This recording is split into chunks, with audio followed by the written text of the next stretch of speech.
Am I the antagonist for applying for a position that my coworker/friend also wanted? I applied for a job at my company, which made my coworker friend, AA, angry. I've been with the company for over 5 years, and I've known AA for 2-3 years. We're the same age and have the same position, but we work in different locations, which limits our daily interactions. A few months ago, our company posted openings for a management and a specialist role. While I was interested in both, I was more inclined to the first. I was also aware that AA had applied for the specialist position, so I only applied for the management role. Neither of us got it, which left me discontent, especially with ongoing structural changes within the company. I told another colleague, BB, that I was unhappy and wanted to leave the company. BB is a close friend and one of the specialists. He asked whether I'd want his role. I would, but was hesitant because this role was commission-based and I had just bought a house. A week later, BB said there was an opening in his team and he could refer me. I asked if he knew anything about the applicant pool in AA. He said the job had been posted for a month, with limited interest, as his manager was still actively searching. BB said he didn't think AA applied. Assuming AA might not apply so soon after his rejection, I decided to submit my application. Today I was talking to AA and asked if he knew about the opening. He said he was talking to the hiring manager. I asked how he would feel if I applied, and he said he would be angry and I shouldn't do it. I admitted I already applied. He got angry and accused me of trying to sabotage him. He said I had a bad sense of ethics, and I was taking something important from him. He said I knew how important it was for him and shouldn't have applied. The fact that I didn't tell him beforehand means I have a very low standard of ethics. I told him I found that very hurtful. I have nothing but praise for him when I'm talking with other coworkers, and I was even telling BB how I thought AA would be great for the position. I know this position means a lot for him, but it also means a lot to me. Just because it matters more to him than to me doesn't make him entitled to apply for it. I consider him a friend, and that's why I wanted to tell him I applied. I think he does deserve the role, but regardless of who gets it, I won't have any hard feelings. In fact, if he gets it, I would be happy for him because he's been working for it for a long time. The conversation ended with him saying whatever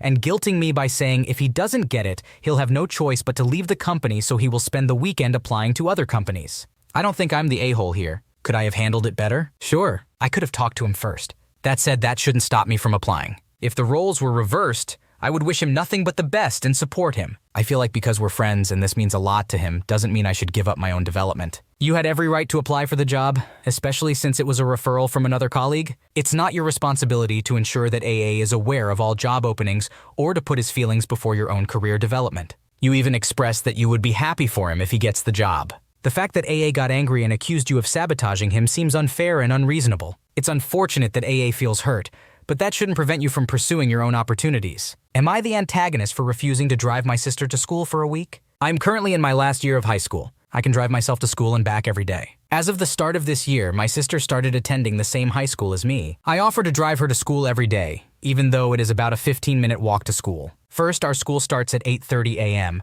but I prefer to be at school for 8 a.m., so that means we must be backing out of our driveway for 7:50-ish. I guess this must have been too early to my sister because she eventually would start getting into my car later than I wanted. First time she was a minute late. She then proceeded to add another minute onto that every few days. I caught on to this real quick and told her repeatedly what time we were supposed to be leaving. She would just scoff at me and retort with something like, "I can take as much time as I want and you will just have to put up with it." Second are from the rides from school back to our house. I have a free period at the end of the day, so I usually spend that time hanging out with friends, doing homework, or something else related to school.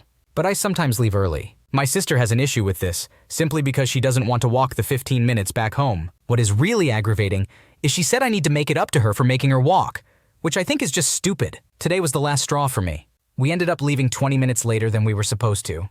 She said she would be ready in 2 minutes. I decided to leave early today, just like usual, I told my sister. And again, she was not happy about it. But I didn't care, so she gets home and she just starts screaming at me. She says that I can't keep making her walk from school all the time and how it is unfair and rude. Side note, I was the one who originally offered her rides to school, so I don't know why she feels she can dictate this. I wasn't in the mood to deal with her nonsense, so I told her she can walk to Anne from school all week next week. She wasn't happy with that and started screaming like a fucking banshee. At this point, I was pissed and locked myself in my room. My sister told my parents, and they both say I'm being selfish. Honestly, I don't feel like I'm doing anything wrong here. Considering I pay the insurance on my car and I haven't got a single thank you from her, I feel I'm in the right. Am I delusional or something though? You initially offered to drive your sister to school as a kind gesture, even though she could easily walk. However, she has consistently displayed a lack of respect for your time by making you wait and disregarding your request to leave on time. Furthermore, your sister's demand for you to make it up to her for making her walk home is unreasonable and entitled. It is not your responsibility to cater to her wishes if you have valid reasons for leaving early. Additionally, your sister's reaction of screaming and acting unreasonably when you told her she would have to walk all week seems excessive. While it's understandable that your parents may want to mediate the situation and ensure fairness between siblings, it appears that they may not have the full context or understanding of the ongoing issues. It might be worth discussing your side of the story with them so they can gain a clearer picture of the situation. Nevertheless, it would be beneficial to communicate openly and calmly with your sister about your concerns and frustrations. Finding a compromise, such as establishing agreed-upon departure times or alternating days of driving, may help resolve the issue more effectively. Am I the antagonist for telling my bio family that I'm not going to prove myself to them? I had no contact with my family for over 10 years. The issues between us began when I was young. For some reason, they always treated me differently, making me feel like an outsider. Being the youngest of 6, I felt like they resented me, and maybe that's why my life was tough as an unplanned child. However, when I reached my teens, starting from age 12, I started experiencing mental health issues. I frequently got in trouble, was angry, and rude. I embarrassed them in public and made their lives harder. When my sister introduced her now husband, I took the opportunity to express how they treated me during a dinner. I ruined parties and had numerous meltdowns. I spiraled out of control several times. I left home when I was still 17, becoming homeless for a while and ending up in an even worse situation. However, I sought help and created a supportive and loving family of friends. I met my husband, who played a significant role in my journey. His family also became the family I always longed for. Eventually, I needed ongoing treatment in a hospital to address my mental health issues. Even then, my work wasn't done. It took years of medications, therapy, and psychiatry to reach a good place in my life. A year ago, one of my aunts reached out to me wanting to build a relationship. I didn't know her well growing up because she was much younger than my mom and was away during my childhood. Once she entered my life, my parents and siblings decided to reconnect with me as well. Initially, I expressed uncertainty about the idea. However, they told me they missed me and wanted to get to know me. We spoke, and I apologized for my actions during my teenage years. They accepted my apology. However, they have been very critical of me ever since. We have met on 5 occasions since re-establishing contact, and each time they have treated me like a criminal. I understand that they may not trust me, but they claim to have missed me and desired my presence in their lives. Yet they have questioned my ability to have children and insinuated that my mental health struggles mean I should never become a parent. They have brought up my past behavior and claimed that I haven't changed. My aunt, who I am close to now, has urged them to stop. However, during the latest encounter 3 weeks ago, they brought it up again. That's when I told them that I don't owe them any proof of change, and reminded them why I initially thought it was best to leave our relationship in the past. I told them they are still treating me poorly, and although I acknowledge my past mistakes, they have never taken responsibility for their own hurtful behavior. Given all of that, I said it's audacious of them to think I should prove myself. They believe I am shirking responsibility and insist that I should understand the need to prove myself. They were also angry that my husband supported me. Am I the asshole? It is clear that you have made significant progress in your mental health journey and have worked hard to better yourself. It is understandable that you would not want to constantly prove yourself to your family, especially if they continue to treat you poorly despite claiming to want a relationship with you. It is also important to have a support system that believes in and supports your growth, which seems to be the case with your husband and his family.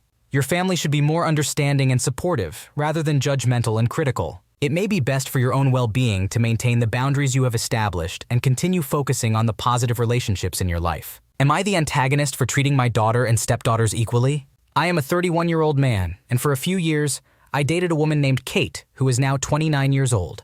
We had a child together named Ava, who is now 6 years old. In terms of custody, Kate has primary custody of Ava, but I get to spend time with her every other weekend and some holidays.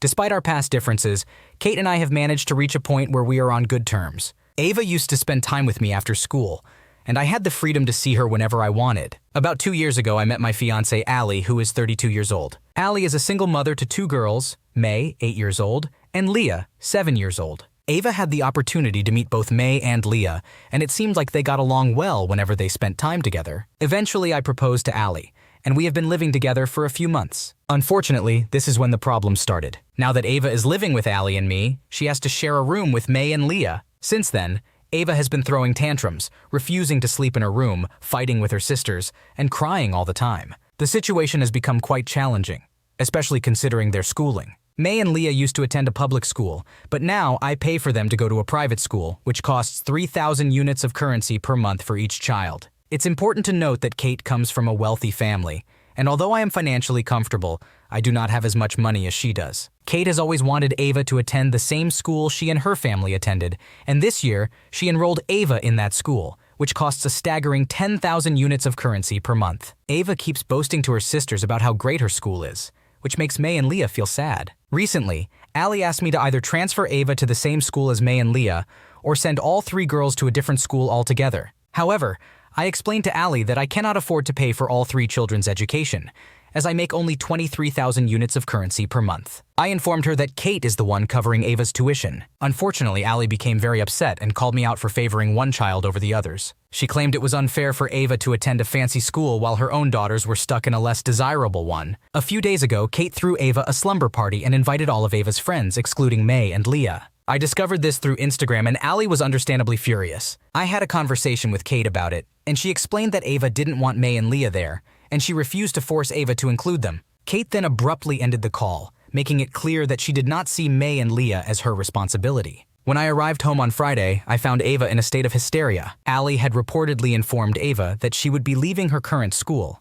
and if Ava wanted to have her sisters over for parties, she would have to invite them. This upset Ava greatly. I managed to calm her down, and I took her to her mother's house. This incident led to a heated argument with Allie. The following day, Kate came to my house and expressed her intention to file a lawsuit to prevent Ava from having any contact with Allie. Kate criticized me for playing house with someone else and hurting Ava in the process. She emphasized that Ava should not have to suffer the consequences, and that Allie needs to accept that Ava will always have access to better things because of our differing financial situations. The argument escalated and Kate left, calling me an asshole. My parents became aware of the situation and now believe that I am an for treating other children as if they were my own, and ruining my relationship with Ava. They also think that I am refusing to treat May and Leah as their granddaughters. Ava is now avoiding talking to me and is upset because she feels I have replaced her with May and Leah.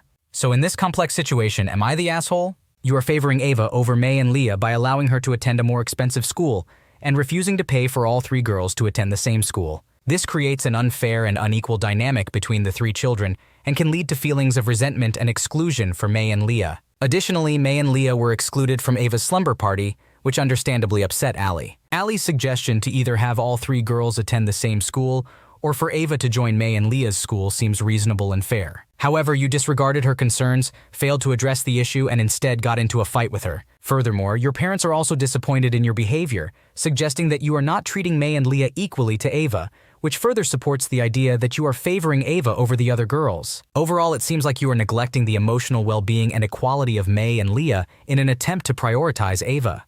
This behavior is unfair and could potentially harm the relationships between you, Allie, and the children involved. Am I the antagonist for walking out of my Bday dinner after seeing my exes there? I, 32-year-old female, was with my ex-boyfriend, 43-year-old male, for a little over 2 years. I broke up with him a month ago because he took our relationship for granted. He thought because I loved him, and I did love him, that I would never leave him, even if he didn't make any effort to show me that he cared and loved me. I was the one who always tried to see him, and I was the only one that would share everything with him, even if it was a stupid thought or idea, because I loved that and I loved having his opinion. But he wouldn't do the same. He was so private that I even asked him if he was married. I know he's not, but it got me thinking. Another issue I had with him is me wanting him to meet my parents. It's something important for me, and I thought that after 2 years, it shouldn't be something abnormal. He would always come up with an excuse to not do that. He even said that my parents wanted to meet him in order to get rid of him and set me up with someone else. I told him it was my wish to introduce them and not my parents' request, and that it's not true.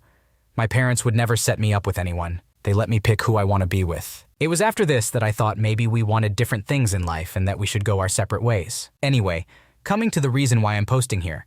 My birthday was a couple of days ago, and a mutual friend of ours told me she wants to take me out for dinner for this occasion. I accepted because we are great friends, we work together, and we hang out all the time. She jokingly said that she will invite him too. I asked her please not to do this, and that if he's coming, I'm not going to go. She assured me that she's just kidding and that she wouldn't do such a thing. I then explicitly said to her that if he came, I would leave, and she told me not to worry. Well, we walked into the restaurant, and guess who's sitting at our table? If you guessed my ex, then you are right. I immediately left and went home. She tried to stop me, but I left anyway. She then got mad at me because I made her look bad for not staying. She said that my ex drove 45 minutes one way to be with me on my birthday and that I should have sucked it up for the duration of the dinner. And now she's not talking to me. I asked some other friends for their opinions. Some were with me, but others told me that maybe I could have stayed because he made an effort to show up, and maybe he would start to change now. Yeah, he showed up, but it wasn't his idea in the first place. It was my friend who asked him to come. So, am I the antagonist for leaving? You are not wrong for leaving the dinner. Your friend clearly disregarded your feelings and went against your explicit request to not invite your ex-boyfriend. It is understandable that you would not want to spend your birthday with someone who you recently broke up with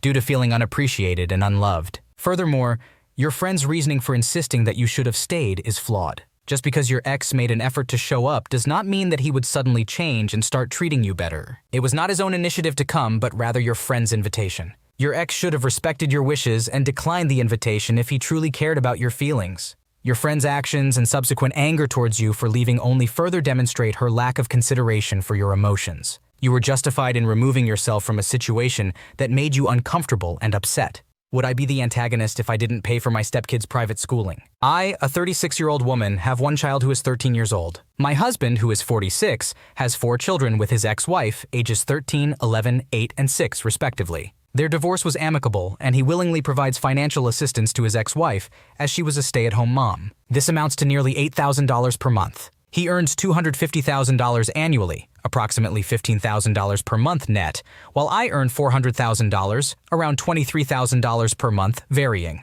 I would estimate his ex-wife now makes $60,000 per year. We live in a high-cost city where my husband's ex-wife resides in a 3-bedroom house, while ours has 4 bedrooms, costing almost $10,000 per month. Before marrying me, my husband lived in a studio apartment nearby and would take the kids to his place during his designated days, but they would sleep at their mother's house. I lived in a 2-bedroom apartment, paying $4,000, so my daughter had her own room. Now my stepchildren share a room in our house when they are with us, which is approximately 30% of the time. Due to the uneven number of kids, we cannot afford a 6-bedroom house. However, my daughter has her own bedroom. She is only 2 months younger than my oldest stepdaughter and spends most of her time with us, as her father lives out of state and provides minimal child support. Between supporting my daughter's private school education, which started 2 years ago before we got married, and covering our mortgage, I contribute slightly less than half of my monthly salary. My husband's ex-wife is now asking him to provide separate bedrooms for either my oldest stepdaughter or stepson and to enroll all the children in private school. Frankly, we cannot afford it.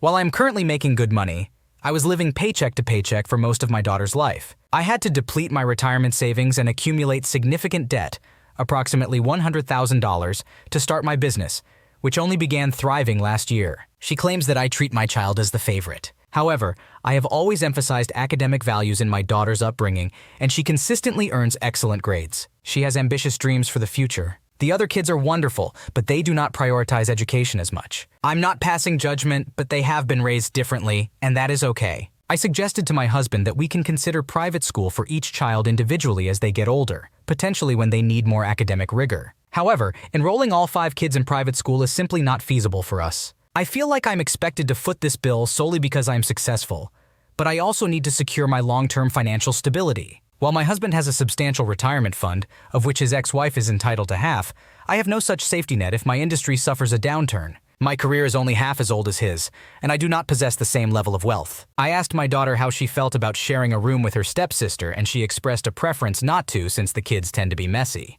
So, am I the antagonist for not wanting to cover the expenses of private schooling for all my stepchildren and rearranging the rooms? It is understandable that you cannot afford to send all the children to private school and provide them with separate bedrooms. It is also reasonable to prioritize your daughter's education, especially since you have been taking on most of the financial responsibility. You have been open to considering private school for the stepchildren individually as they get older and show more academic rigor, which is a fair compromise. Additionally, you sought your daughter's opinion on sharing a room, showing that you are considering her feelings as well. It seems like you're making responsible financial decisions and taking into consideration the resources available to you. Thanks for watching. When you subscribe, make sure to hit the bell to turn on notifications so you never miss a video. To finish listening to all the stories, check out the playlist in the description.